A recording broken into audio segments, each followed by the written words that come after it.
Hi dear students, this is the second part of the fifth module of the subject EST 100 Engineering Mechanics. In the first part, we were discussing about the rotation of a rigid body about a fixed axis, and we were deriving some fundamental equations used in this field, and we have derived one equation connecting final angular velocity, initial angular velocity and angular acceleration, and the equation was omega equal to omega 0 plus alpha t, where omega is the final angular velocity, omega 0 is the initial angular velocity and alpha is the angular acceleration. Now we will derive the second equation. From the fundamental relation between angular displacement theta and angular velocity omega is rate of change of angular displacement d theta by dt equal to omega. That equation is known to us. On rearranging this equation, we will get d theta equal to omega dt. Now, from the earlier equation that we have derived, we know that omega equal to omega 0 plus alpha t, that we will substitute in place of omega. So, equation becomes d theta equal to omega 0 plus alpha t into dt. Now, integrating on both sides, we will get integral d theta equal to integral omega 0 alpha t into dt. Left side it is integral d theta, on integrating it will become theta, and right side we will split it into two term, that is omega 0 dt plus alpha t dt. On integrating the first term, integral omega 0 dt, we will get, since omega 0 is constant, can be taken outside the integral, so integral dt will be t, therefore the total term is omega 0 t, and integrating the second term, it is integral alpha t dt. So alpha is again constant, so integral becomes integral alpha into integral t dt, that is equal to alpha into t square by 2. So the total term becomes theta equal to omega 0 t plus half alpha t square plus c2, where c2 is the constant of integration. Now our aim is to find out the value of c2. For that we will substitute the boundary conditions, that is at t equal to 0, theta equal to 0. If t is equal to 0, angular displacement is 0. Therefore, on substituting this one, for theta we are substituting 0 here, and here t, instead of t we are substituting 0. So first term, this term also, both will vanish. The remaining here also alpha and t both, here t is coming, so second term also will become 0. Only this term will be there. So the 0 equal to c2, that implies c2 equal to 0. So the equation becomes theta equal to omega 0 t plus half alpha t square. Theta equal to omega 0 t plus half alpha t square. This equation is also similar to the equation that we have used in the rectilinear field, that is s is equal to ut plus half a t square. Here instead of s we are using angular displacement theta, instead of u we are using initial angular velocity omega 0 and t is as such, plus half, instead of a we are using alpha, angular acceleration and t square. So the equation is similar to the equation that we have already used in the field of the rectilinear motion. Okay, that was second equation.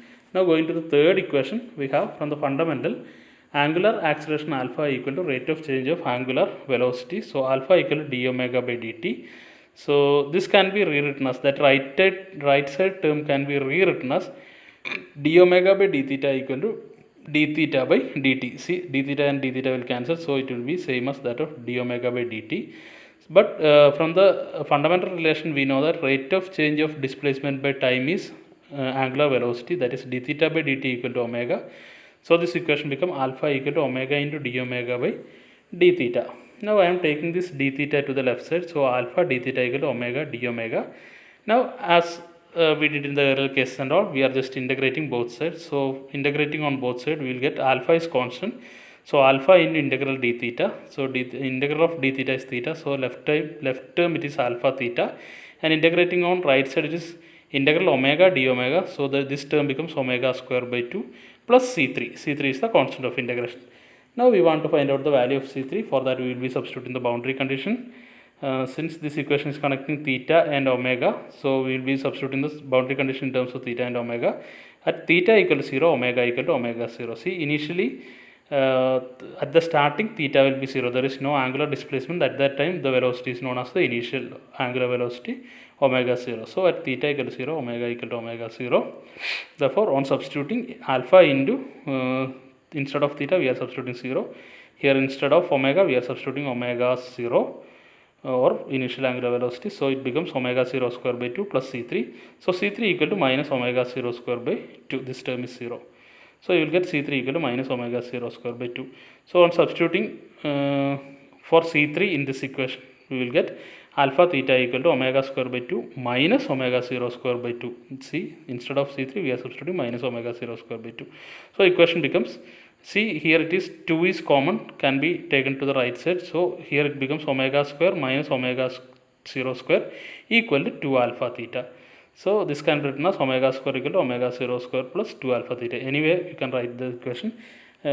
If you closely look into this equation, you can see that this equation is also similar to the equation that we have studied in the field of rectilinear motion, that is v square equal to u square plus 2 alpha. Here instead of v it is omega, and instead of u it is omega 0, and instead of a it is alpha. So omega square equal to omega 0 square plus 2 alpha theta. So all the equation that we have, this is the third fundamental equation, and all the equation that we have derived in this field are similar to the equations that we have already used in the rectilinear field. So it is easy to remember, and the chances for the derivation is very less, but anyway you go through the derivation. If it is asked for 2 mark or 3 mark, you have to derive. So these are simple things only, but you have to remember the equation, that is very important, then only we can go for the numerical part. Okay, thus uniformly accelerated angular motion omega, these are the 3 equations that we have derived. Thus for uniformly accelerated angular motion, omega equal to omega 0 plus alpha t, second equation is omega square equal to omega 0 square plus 2 alpha theta, and the last equation theta equal to omega 0 t plus half alpha t square. For uniform angular retardation, we use the following equation. See, if it is retardation, see all these equations are for angular acceleration. If it is retardation, alpha will be negative. So everywhere wherever alpha is coming, a negative sign is also coming. Omega equal to omega 0 minus alpha t, omega square equal to omega 0 square minus 2 alpha theta, and theta equal to omega 0 t minus half alpha t square. And if you are doing the problem, instead of taking that alpha is negative, you will get the numerical value as negative. In that case, you have to assume that alpha is negative. So if you know if you know that alpha is negative, then you can use directly you can use these 3 set of equation. Otherwise, you substitute it as positive, and finally you will get the value as negative. That's all. Anyway, both are convenient for you. Whichever is convenient for you, you can go for that equation. That's all. Now you can see the analogy between rectilinear motion and rotation motion. All are there is a very close analogy. You can see initial velocity in the field of angular motion, it is omega 0, here it is u. Final velocity, it is omega, here it is v. Uniform acceleration, here it is alpha, here it is a. And formula for velocity, omega equal to d theta by dt, here it is v is equal to ds by dt. All are similar. Formula for acceleration, alpha equal to d omega by dt, here it is a is equal to dv by dt. Displacement, here it is theta, here it is s. And equations of motion also I have already explained a lot of time, that is omega equal to omega 0 plus alpha t in angular motion, here it is v is equal to u plus r t. So you can compare the other 2 equations. So all are similar only, so it is very easy to remember. There is a very close analogy between these 2 motions. Okay, now we will move on to the next topic, that is a relation between linear and angular velocity.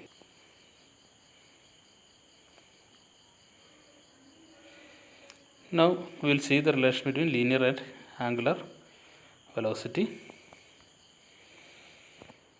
You can consider a rigid slab rotating about a fixed axis perpendicular to the plane of the slab and intersecting it at the point O. You can see this is the slab, it is a rigid body, and it is rotating in this direction. Initially it was along this axis OX, and finally it has reached to this position.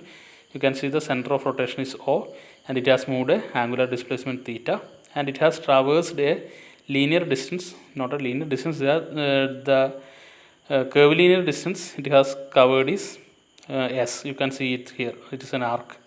Okay, here theta is the angular displacement.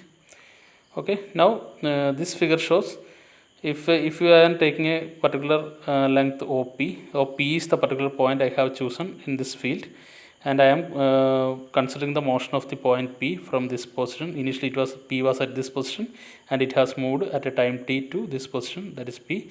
So it is having at every point it is having a linear velocity that is shown by v. It will be always perpendicular to the line joining the center of the axis, or we can say this velocity is tangential to this radius. Okay, now this velocity is known as the linear velocity, and angular velocity, as I have already explained, it is omega.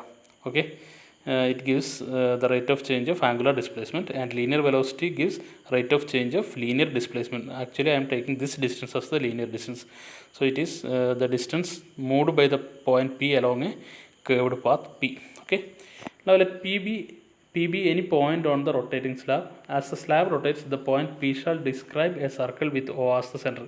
You can see as the rigid body rotates, the point P is making a circular motion about the point O. Okay, with center O. Let R be the distance of the point P from O. This is the radial distance. This is the radial distance of the point P from axis of rotation.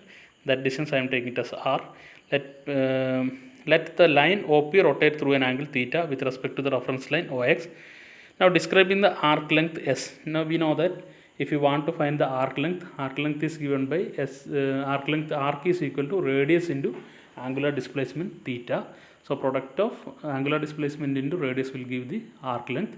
But you have to remember theta is to be taken in terms of radian, not in terms of theta degree. So theta is to be in the unit of radian. So S is equal to r theta. Here S is the arc length. S is equal to r into theta.